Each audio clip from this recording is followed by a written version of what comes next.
I don't think cherish is the word I'd use to describe this movie.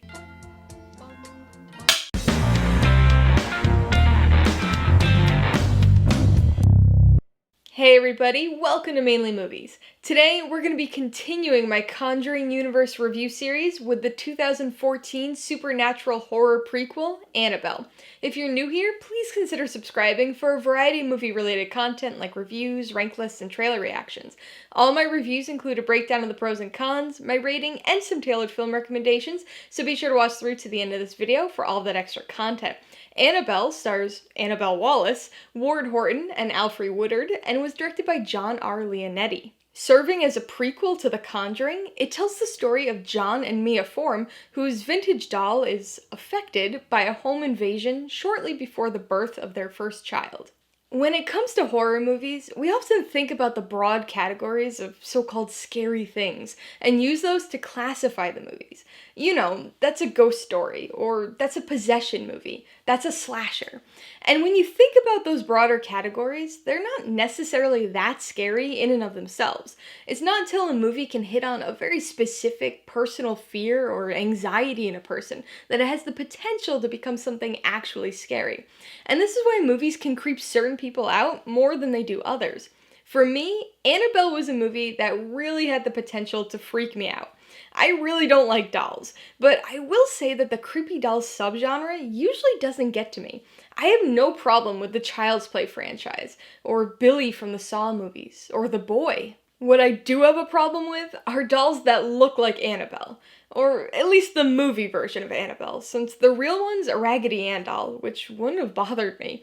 But that brings me back to the point I was making before. For something to be scary, there really needs to be a personal connection. And mine goes back to when I was a little kid.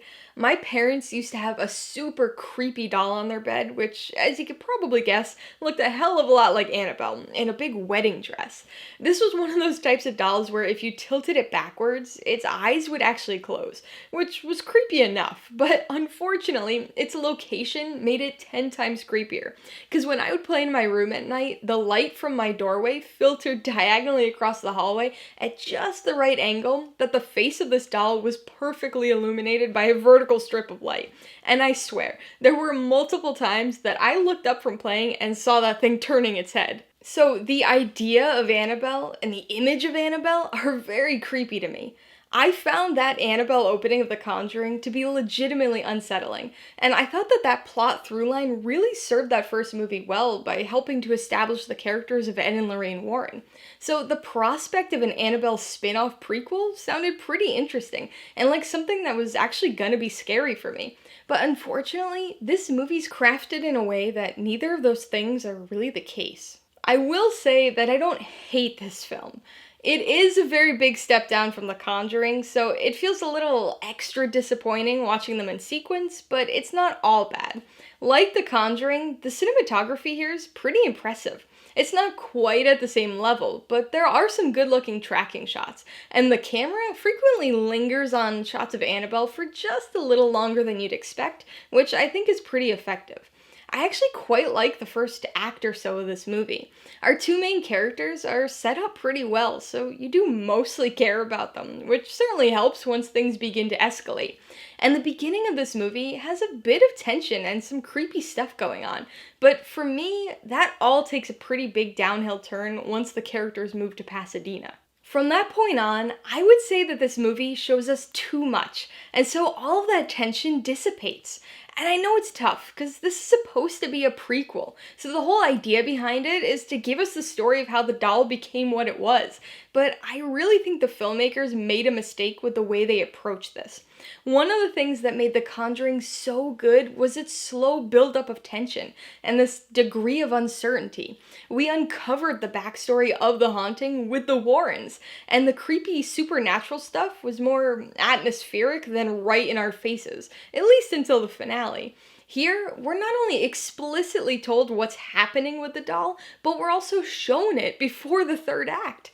And I know I'm being a little vague here to avoid spoilers for those who haven't seen it, but I think this movie would have been far more effective if they had left the visuals up to our imaginations, rather than actually showing us the cause of everything. In the process of removing the tension and anxiety of the unknown that was present in The Conjuring, the filmmakers also added something here: jump scares. You might as well call this Jump Scare the Movie, because the sheer number of jump scares in this film is amazing. The Conjuring certainly had moments that made the audience jump, but I don't know if I'd classify them as jump scares, because they're the payoff of really well-crafted, slowly built-up tension. In Annabelle, there are very few moments of true tension, so the jump scares are just jump scares. There's sudden blaring music after a period of silence, or somebody screaming as they flash a creepy image on the screen. It startles you, but it's not a satisfying scare, and unfortunately, the last two-thirds of this movie are just a series of these jump scares linked together by a pretty haphazard story. And as a result of how the story's crafted, the ending kinda comes out of nowhere. And I don't mean that in a, wow, I didn't expect that to happen kind of way. I mean it in the more literal sense, that as you're watching, the ending doesn't feel like it's the end. Again, once these characters get to Pasadena, there's so little buildup or maintained tension that everything kind of plateaus. So what you're expecting to be a build-up to the finale ends up actually being the finale. So you're left sitting there thinking, oh, that was it? Because it wraps up in such a strangely sudden manner and doesn't leave any sort of lasting emotional impact. Alright, let's talk about the pros and cons. The only real pro for me here is the cinematography. Much like The Conjuring, this is a good-looking movie, which makes sense, because the guy who directed this was the cinematographer on The Conjuring. The jump scares result in some quick editing and choppy sequences, but when this movie's given a little time to breathe, it looks really nice. There's this one long continuous shot in the first act that's especially impressive and really immerses you in the scene, which I think helps to make that one of the best moments in the movie. And like The Conjuring, I think the shooting style, costumes, and set design feel very much of the time period. Plus, another one of my favorite 60s bands makes a sonic appearance here. But there is one anachronistic thing that bugs me about this movie, and many other period movies. This film's set in 1967. And Mia makes a 911 call. California didn't even begin its implementation of the 911 system until 1972, 5 years after this movie's supposed to be set.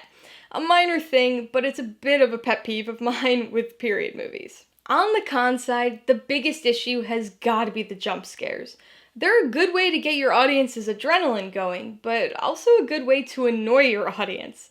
Jump scares have become a hallmark of modern horror, so unfortunately their presence isn't really surprising, but it was a disappointing direction to see the scares go in after how effectively creepy The Conjuring was. I don't mind a few jump scares here and there, but this movie is just completely overloaded with them that they become tiresome. The second con is how anticlimactic this film is. After the first act, there really isn't any build-up or tension. It's just one jump scare after the next, which constantly breaks the tension, and by showing us exactly what's happening with Annabelle, it takes away the unknown fear aspect. So things kind of plateau in this movie, which is pretty strange in a horror film. And because of that leveling off, we never reach a peak of fear that actually feels like a climax to the story. So the ending really just suddenly sneaks up on you in a very anticlimactic way. Before I give you my rating and recommendations, I want to remind you that if you're interested in buying Annabelle or any of the other films I mentioned today, I do have affiliate links for all of them in the description below. I get a small commission from anything you buy using one of my links, so I'd really appreciate it if you'd use them if you're in the market for any of these movies. I'm gonna give Annabelle 2.5 out of 5 paws. It's a low 2.5 for me, and probably really deserves closer to a 2 for all the jump scares and the strange ending, but there was enough to it, especially in that first act, to make it sorta worthwhile. I would recommend Annabelle to people who like creepy doll movies.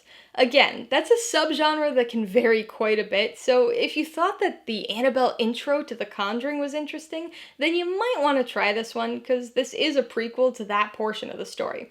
Just don't expect it to be at the level of The Conjuring in pretty much any regard. If you liked Annabelle, I would definitely recommend Annabelle Creation.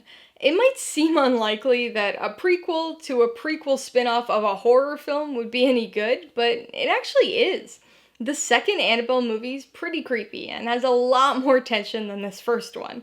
I've also got to recommend Rosemary's Baby. There are some very key differences between the two films, but Annabelle references and just generally invokes Rosemary's Baby quite a bit.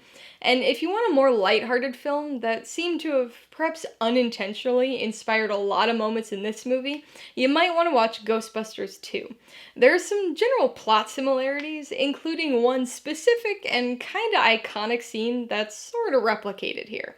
Alright, a couple questions for you guys. Number 1, have you seen Annabelle? If so, what'd you think of it?